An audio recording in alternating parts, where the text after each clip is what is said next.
If you're like me and you are always looking for the person who knows what they're doing, I have some bad news.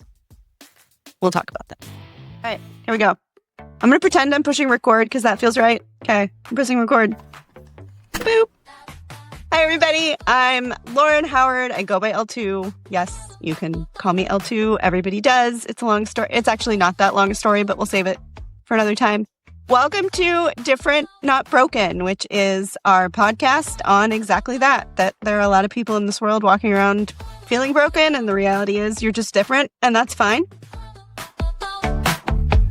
So, quick rundown of the rules. We talk about this every time. If you want to know more about them, pop back to our first episode. First, I'm going to curse a lot. If bad language is a problem, sorry. Second, I'm going to tell a lot of stories, even on things that don't sound like they have stories. Third, I'm going to tell a bunch of dead dad jokes. It's just par for the course around here. And fourth, anything that comes out of your face is appropriate here, so you do not have to worry about filtering any part of you to join us in this space. So every now and then, I'll be with my kids, making decisions for them, or at work, running one of my companies, doing the various and sundry and very high level expertise requiring things that I do all day. This is not a brag. It's kind of a brag, but it's not a brag when I say there are a handful of people in the world who can do what I do in the telehealth space.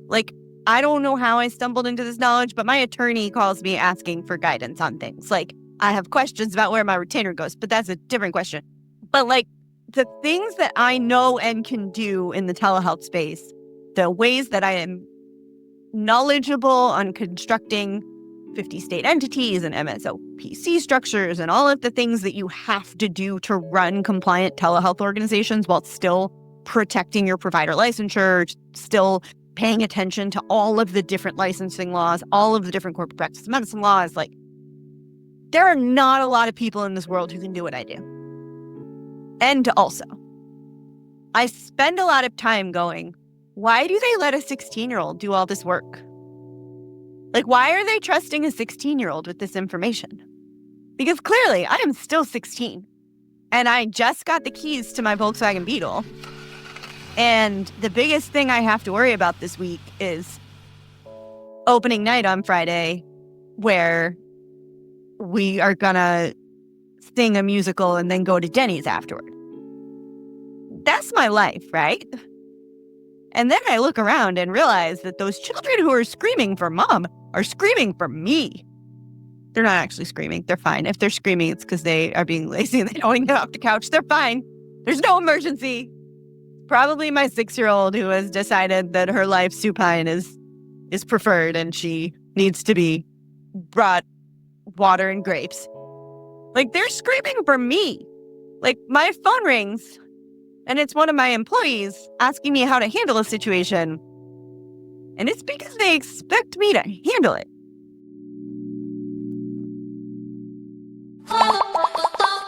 Somewhere this expectation got set that I am the adult in the room. And I do not remember consenting to that. I mean, I'm 38 now. That's not old, but it's certainly not a child. I'm far closer to 40 than I ever thought possible.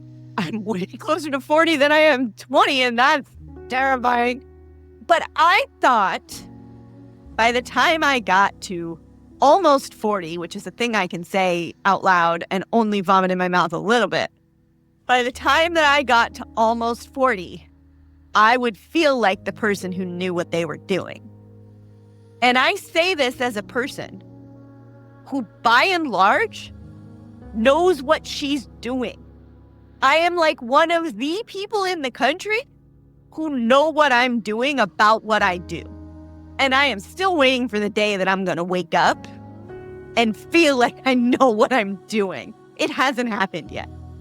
I remember when we closed our practice after my dad died, I left there feeling like I had no work experience to speak of, because everything I had done there, I had made up as I went.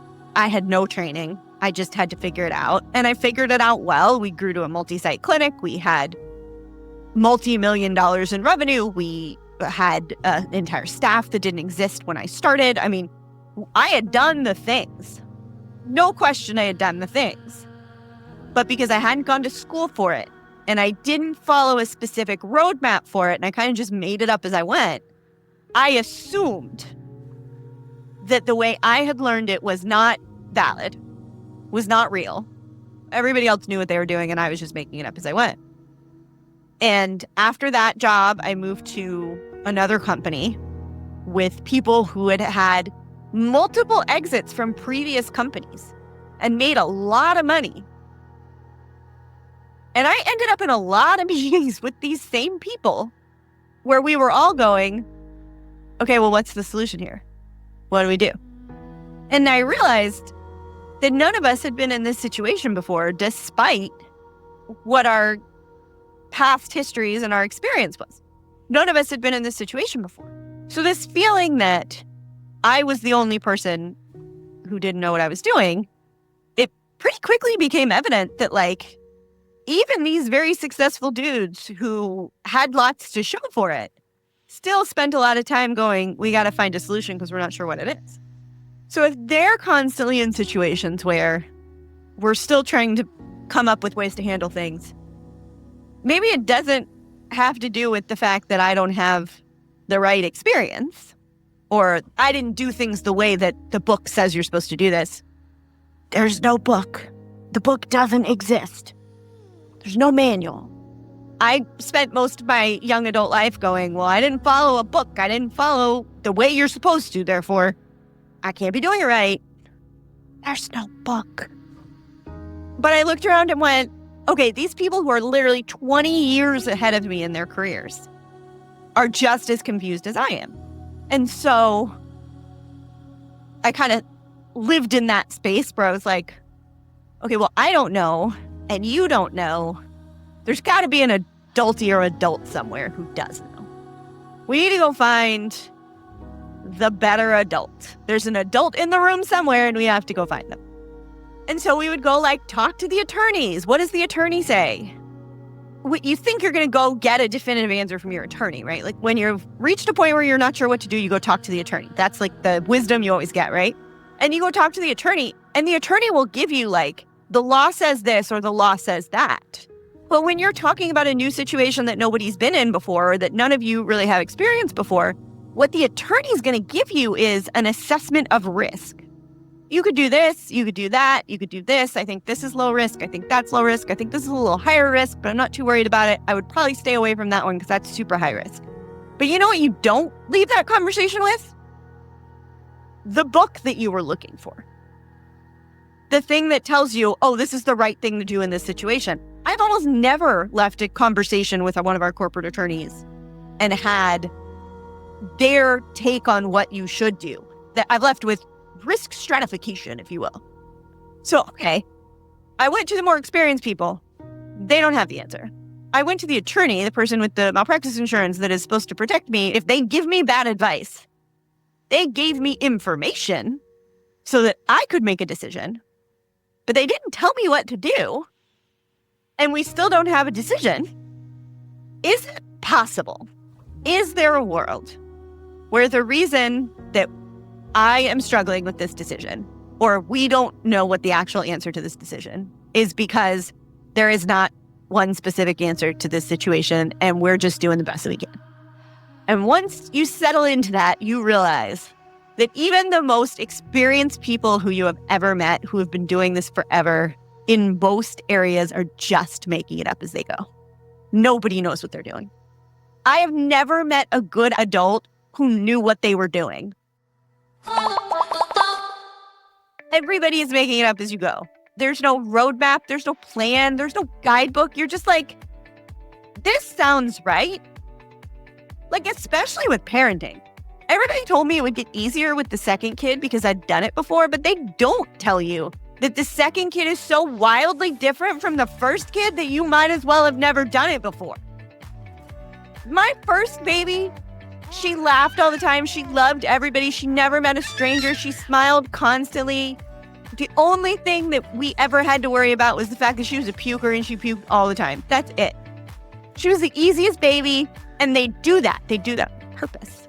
They do that on purpose to make you think this wasn't that hard. Mother Nature wants a second baby. And so it is going to give me amnesia about the shitty parts and make me remember this sweet, smiling, easy baby who made my life so simple and made parenting seem so easy. And then they give you the second kid who chooses violence every day of their life, doesn't sleep, hits, bites. That's not me being dramatic. She bites. Not anymore. She did when she was a baby. And you're like, where's all this mother's intuition that was supposed to make this second one easier? It's not there. I have lots of mother's intuition. It didn't make anything easier. She is a totally different kid. There are no similarities between the first one and the second one. Not even between their gastrointestinal systems. They could not be more different. So the point being that even those of us who are experienced at things, the second time it's totally different. We are all making it up as we go. It is very rare that you end up in a situation where you have an actual roadmap of what you're supposed to do. If you start a new job, you can hope that they give you training programs that tell you where to click and what things to use. Life doesn't work that way. You don't even get two cars that drive the same way. I have a cousin who's a helicopter pilot in the Marine. And we were talking one time about how everybody simplifies medicine on television. If you watch television, everybody, you go to the doctor and everybody gets diagnosed with lupus and then everybody gets better and it's fine. And he was like, yeah, well, it's also like that as a helicopter pilot. He's like, do you know how many helicopters I know how to fly? The ones I've been trained on to fly. If you put me in a helicopter I've never flown in before, I can't help you. I have not been trained on that helicopter. And that's the way. Everything's a different helicopter. Everything's a different helicopter. Please don't make it up as you go if you're flying a helicopter, though. Get training. I'm just saying, that's one of the things that there's, not a lot of margin for error on, and I don't want you making up as you go. But, another day running your business as a neurodivergent person who isn't exactly sure how to handle this interaction, we're all making it up. There's no guidebook. There's no manual. We just figure it out. And if you're like me, and I don't think this will ever end, if you're like me and you're always looking for the person who knows what's coming or who has been here before, you can find mentors who have enough perspective on life to know things like it all comes out in the wash, or this feels really awful right now, but odds are in a year you're not even going to remember it. You can find people like that, but you're not going to find somebody who has life figured out. That person doesn't exist. And so if you've gotten to the point that you've gotten to with the skills that you have, with the experiences that you have, by and large, you've done your best. Maybe you don't know what's next, but you know what you want to try next, or you know that there is something you want to try next, or you're open to new possibilities, or whatever. Sometimes that's as much roadmap as we get, and that's got to be okay. I don't want to be the one to break this to you. And this is not to say that you shouldn't have a support system, because support systems are amazing and you definitely need to have one. And if you don't have one, let's figure out how to get you one, because you deserve one. But whenever I think about the adultier adult in the room, I think back to, I think it was a tweet I saw. I don't use Twitter anymore. This was many, many years ago. And all it said was, do you ever watch your parents with your own kids and wonder how you survived? Yes, all the time. But also, that's the adultier adult in the room. And so you're looking for a support system, probably more than you're looking for the person who actually has it figured out, because none of us have it figured out.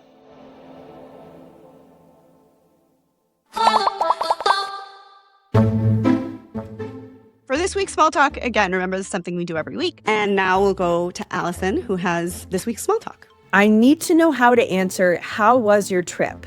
Because it really wasn't a vacation, but mostly I'm just tired of talking with everybody and their brother about it. So I wind up with, it was okay. And I know that comes off as dismissive. I need a better way to be dismissive. I think people are going to hear me say this a lot in response to some of these questions. First off, saying it was okay is not dismissive. You are only required to answer questions that you want to answer or that you have a reason to answer, unless you are somehow like contractually obligated to answer that question, which is unlikely, but I guess is possible.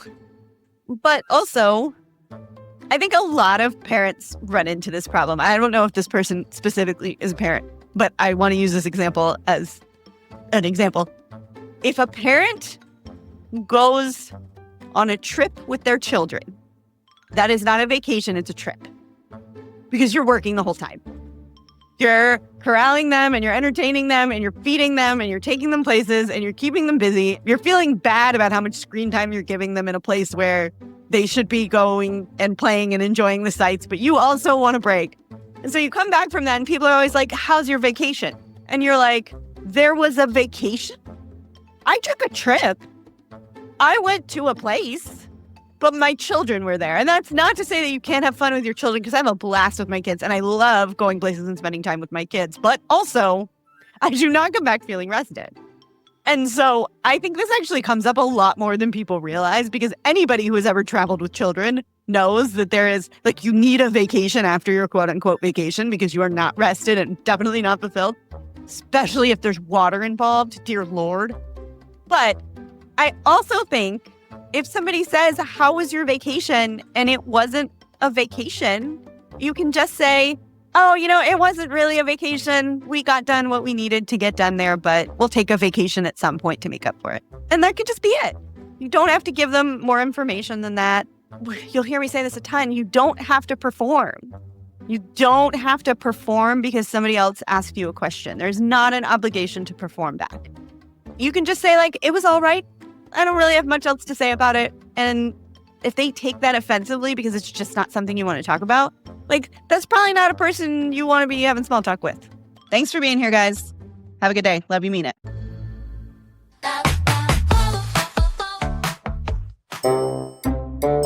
I'm trying to think of something I hate more than RFK.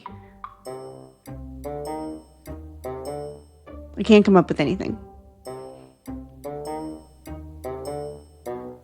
What a giant, ignorant jackass. I hate him so much. We could do an entire episode of just me expressing how much I hate him. I hate him so much.